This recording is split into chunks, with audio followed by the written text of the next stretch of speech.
Sher. Hey, Candace. Good to be with you. Good to be with you today.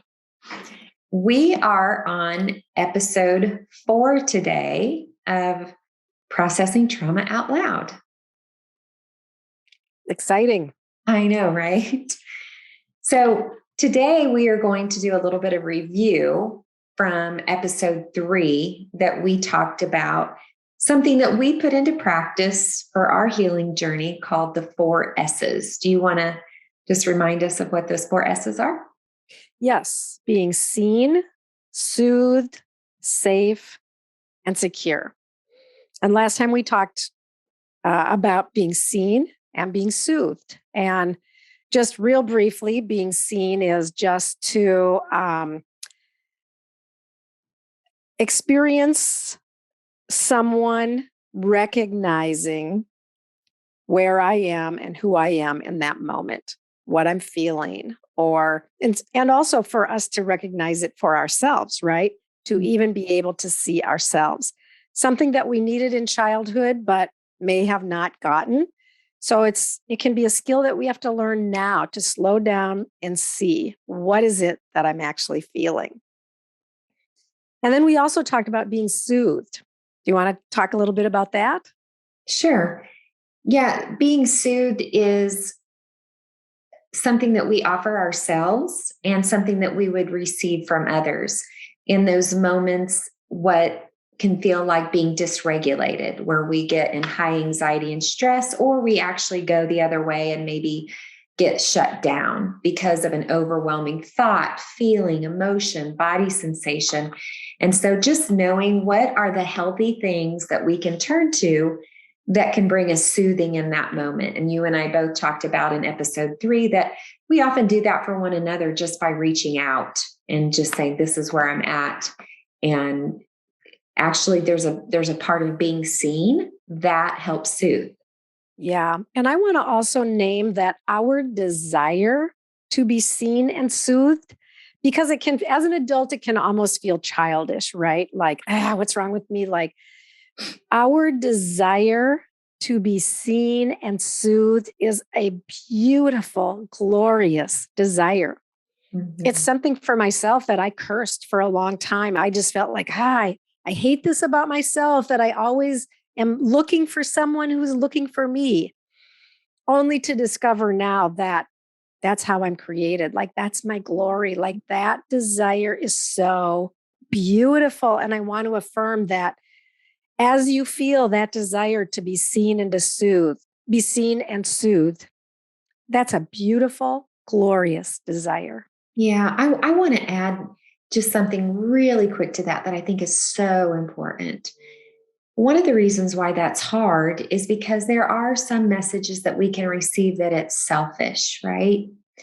But I want to say, when you are consistently seen and soothed, and we're going to get into feeling safe and what security means, it's actually in those spaces that we have the capacity, the energy, and the aliveness to get outside of ourselves to take care of other people, to be generous. And I think that's important to name, that it's not selfish. It's actually the launching pad to be able to then go on to care for others in the way that they need. Do you agree? I love it. And Isaiah 61 talks about that. Bind the wounds of the brokenhearted and set the captives free. Like, that's the work that we're doing here, right? Because as long as we're brokenhearted, we're living in our places or from our places of woundedness. Mm-hmm. We can't be fully alive. We can't express or care or love others the way that we even want to, as long as we're living out of our woundedness. So yes, taking time to walk our own healing path and our own healing journey, which is ongoing, probably until the day we die, and that's okay. But the further we get, the less consumed by it we really are. And so yes, I agree 100%. Yeah. Yeah. Yeah. I just thought that was important to name because especially, there are certain environments where to be able to express those kind of needs may not be well received. But yeah, what we want to go over really quick too is the other two, what it means to feel safe and secure. And it is true that when you're in an environment of being seen and being soothed, it creates a level of safety, like literally in your body. There's an embodied awareness that your needs are going to be taken care of, that you are seen, that you do matter, that you do have value, and that you are going to be protected. And so it would be the opposite of feeling threatened, right?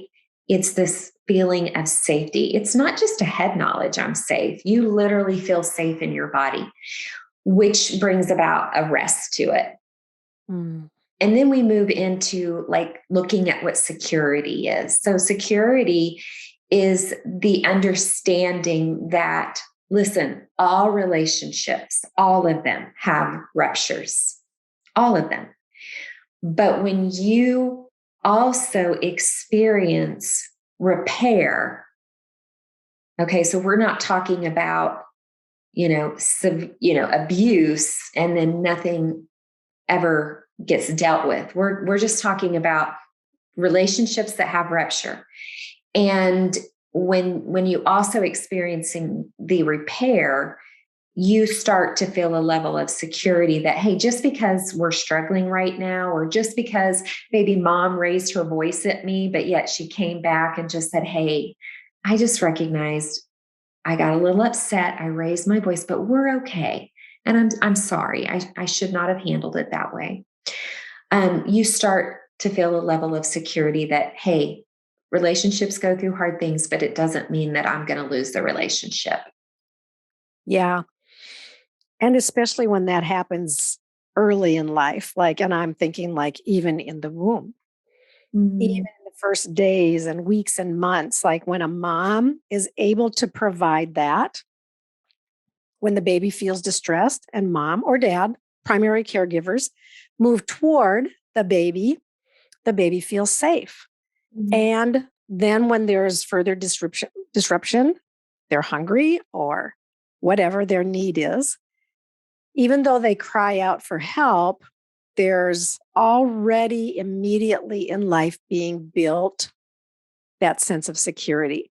Mm-hmm. Contrast that with the baby who doesn't get that care, or the child that is not responded to, Mm-hmm. or even where there is deliberate harm and abuse, verbally or emotionally or physically or sexually in some kind of a way, like where there is a complete lack of safety, there cannot be security.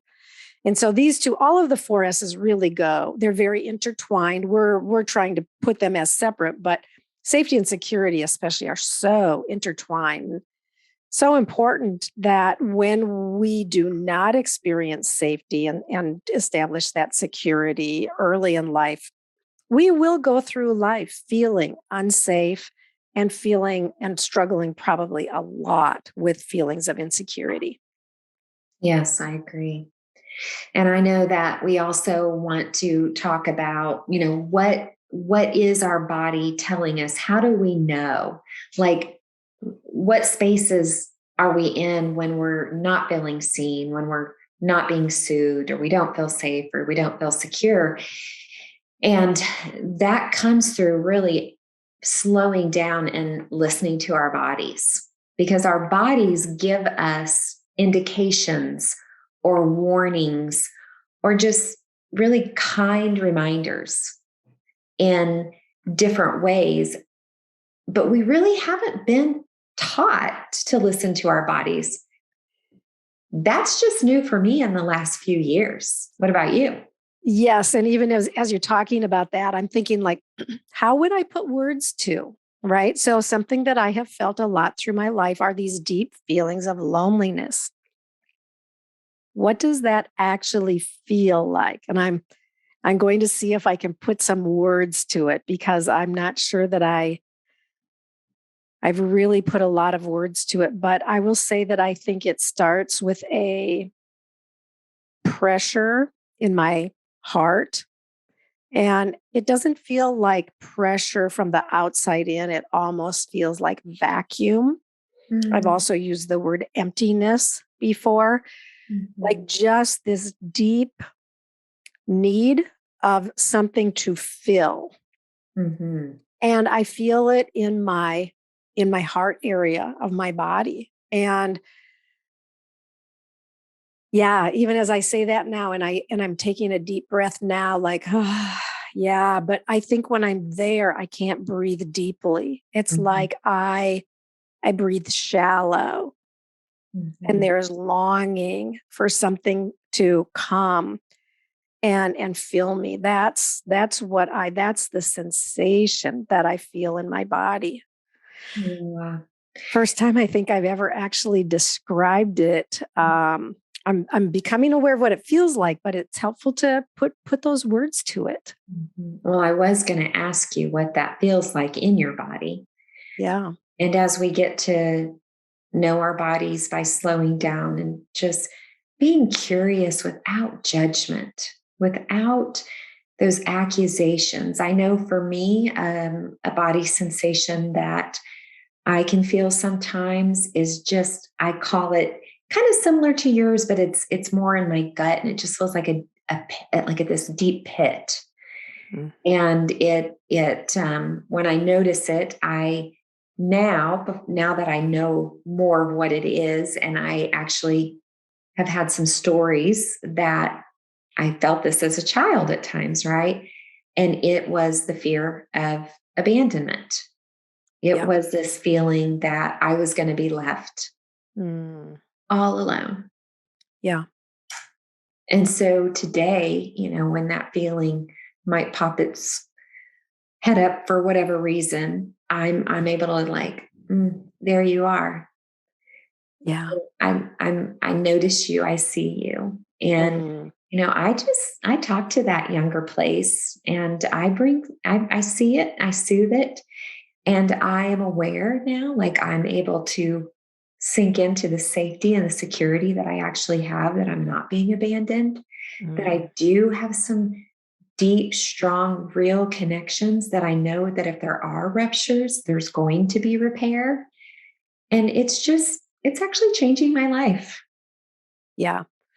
I love that. And I think I'm just sitting here thinking about the various things that I feel at times. And I'm thinking, where do I feel that in my body? And I have some things that I feel in my neck. I will feel stress a lot of times, especially on the right side, kind of just the very top of my neck on the right side. And I've come to identify that when I feel that, okay, I'm feeling insecure about something. Mhm. I've noticed that sometimes when my diaphragm, I will feel a lot of tension in my diaphragm. And so I'm starting to become more aware of when I feel it in these particular areas of my body. Now Mhm. it's easier for me now to say, oh, there's anxiety again, or there's loneliness again. And then I can move toward it, like exactly like you said, with such gentleness and compassion. Hey, little girl, and I refer to my inner child, my younger part. Hey, hey, little girl, I see you there, and I Mhm. understand. Mhm. Let me take care of you. And so then there's, instead of being fragmented, to where my younger part is somewhere off alone and having to try to cope, I'm building that integration now with these younger parts of myself that really experienced severe harm and had no way of getting help in the situation. Mhm.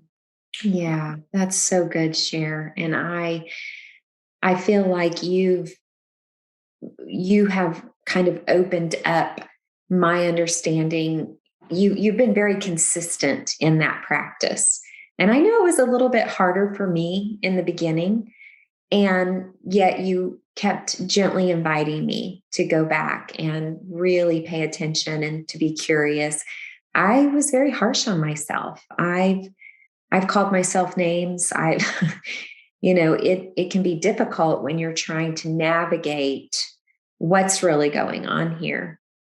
But Yeah. as we begin to listen to what our body's telling us with curiosity and kindness and compassion, it begins to disrupt what we would normally do in triggers that weren't good, whether it's lashing back out and hurting others, whether it's coping behaviors that are self destructive or other destructive. Like being able to put this into practice and seeing the fruit of it, honestly, I think would make the world a better place for all of us. Well, absolutely. It changes the way because right when the, the most important relationship is what? The relationship you have with yourself. I mean, if we hate ourselves, and if you have childhood trauma, you do hate yourself. Lots of aspects of yourself. There's lots of self-contempt there. Or you hate the world, or both. But I mean, and you have to, like, that's how we survived, right? We survived by believing that our neediness was the problem or our desires were the problem. And so as we begin to have compassion and love and gentleness with our little parts or in our bodies, I call my body dear body. I refer to my body now as, oh, dear body, I see you there. I feel those feelings and I love you. Like I had contempt for my body for most of my life, but now I have such gentleness and tenderness that when I move toward my body with kindness, I'm able to love others in a much more truly loving way than I was previously. When we hate ourselves, we truly cannot love others. And yeah, because we live life on autopilot and we just learn what we have to do to make things work. Yeah. But true love actually comes out of choice. And when we don't feel like we have choices but yet we know kind of what the right thing to do is, we can actually keep doing the right things, but not truly have love. Yeah. And so we want to say that there is healing found in knowing your body, working with someone that can help you in those spaces, and that maybe some of these things that you feel like are just never going to change, that just might not be true.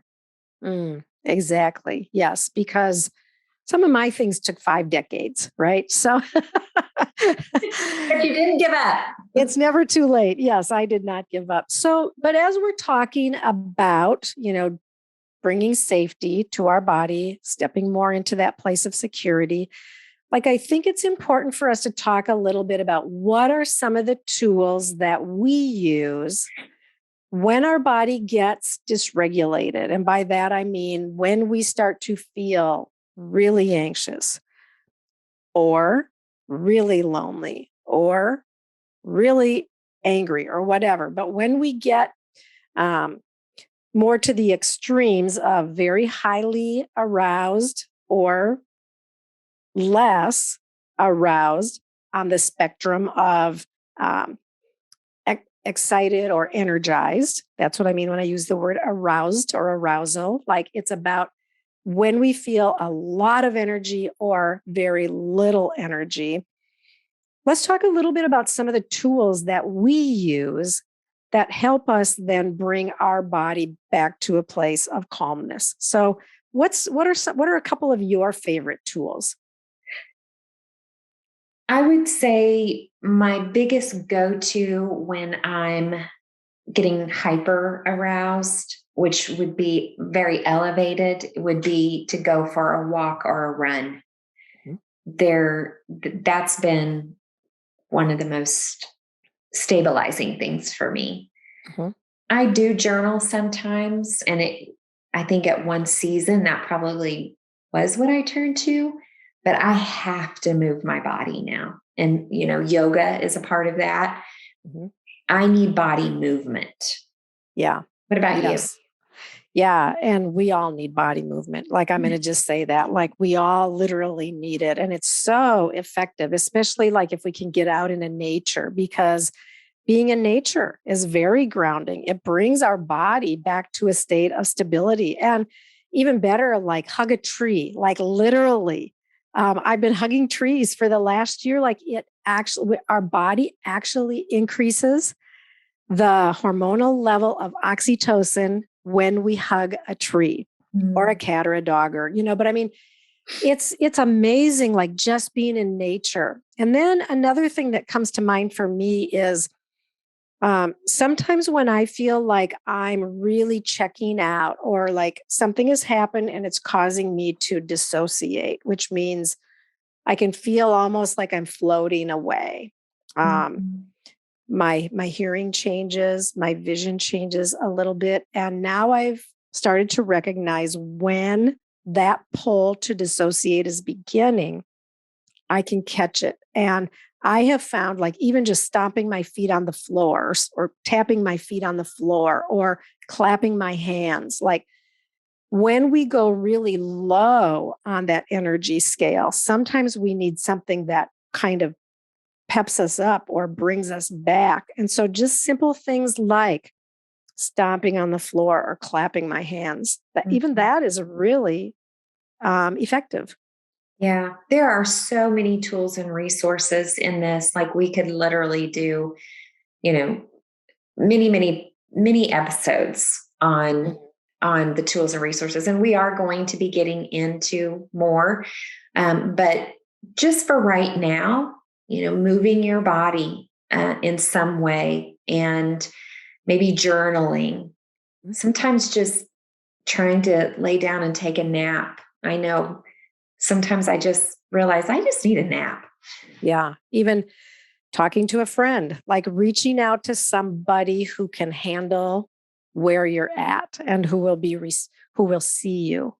Mhm. See that, like, this is the perfect, right? If it's someone who will see you, someone Mhm. who can speak a couple of words of soothing, someone who will remind you, hey, right now in your body, you don't feel safe because it's taken you back to a younger place. But I want to just remind you, like, I think you're safe right now, right? Are you safe right now? Yeah, So that's so. just, yeah, getting the voice of another person who can speak into the disruption is so helpful.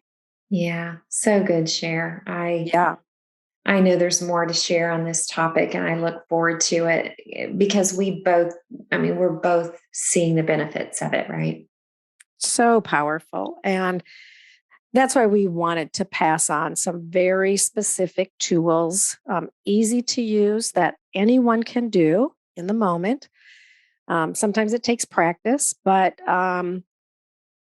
these are tools. Like, it's like we've had to develop our own toolbox, right? We've had to get our things that work for us, so that when we're faced with a situation, it's there and we know that it works. And we just want to say to our listeners, as we bring this episode to a close, that we acknowledge, we see, we understand deep harm. We know deep, deep harm, Mhm. and things that have felt at times like almost impossible to overcome. Mhm. And yet we are moving toward healing, and we are experiencing healing of even horrible injustices that were done to us. I say that to our listeners to bring hope, that it's even these simple little practices that make a difference. Mhm. And so I want to say, hold on to hope, keep hoping, keep believing. Healing is available to us all. Mhm. I agree, Cher. Yeah. So good to be with you today. You too, friend. I love you. I love you too.